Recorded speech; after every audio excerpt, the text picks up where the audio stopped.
అబ్బా ఏం సలిరా నాయన సుక్కలు చూపిస్తాంది. ఈ సలికి తోడు వాన ఒకటి బయటికి వెళ్ళనిత్తలేదు.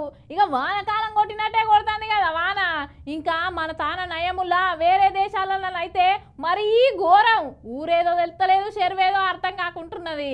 అసలు మరి ఇవాళ వాతావరణం ఎట్లున్నదిరా బాబో అని అనుకుంటుర్రా? చూడుర్రా పారి.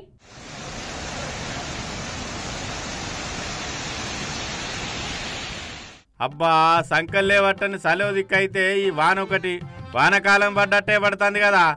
పొద్దుగా లేదు మాపటి లేదు కొడుతూనే ఉన్నది. ఫంగల్ తుఫాను ప్రభావం 2 తెలుగు రాష్ట్రాల్లో బగ్గనే చూపెడుతుందిలా. ఇగో గిటు చూడుండ్రి, ఈ తమిళనాడులో వరద నీళ్లకు బండ్లు ఎట్లా కొట్టుకోపోతానే చూడుండ్రి.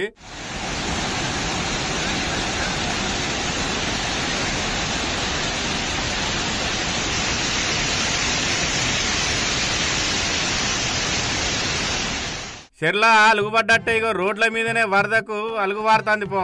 నిన్నటి దాకా తెలంగాణ రాష్ట్రంలో 10 జిల్లాలకు ఎల్లో అలర్ట్ కూడా జారీ చేసిండ్రు. మరి ఇవాళ ఎట్లున్నదంటారా?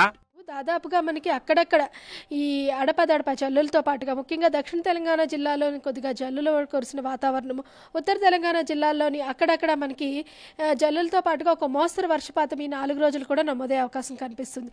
ముఖ్యంగా ఈశాన్య తెలంగాణ జిల్లాలైన మనకి జయశంకర్, భూపాలపల్లి, ములుగు, వరంగల్, దీంతో పాటుగా ఉత్తర తెలంగాణ జిల్లాల్లో కూడా అక్కడక్కడ మనకి ఈ జల్లులు కురిసే అవకాశం ఉందన్నమాట. అగో ఇన్నరు కదా వాతావరణం శాఖ మేడం చెప్పిన ముచ్చట. అక్కడక్కడ సిరుజల్లులతోని ఓ మోస్తరు వాన కురిసే అవకాశం ఉన్నదట.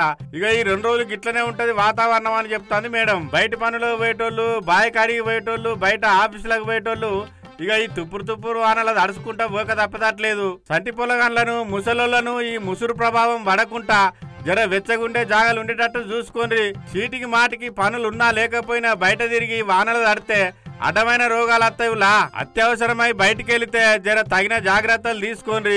ఇంట్లో నీళ్లు వేడి చేసుకొని తాగుండ్రి. ఇల్లును కూడా కొంచెం వేడిగా ఉండేటట్టు చూసుకోండి.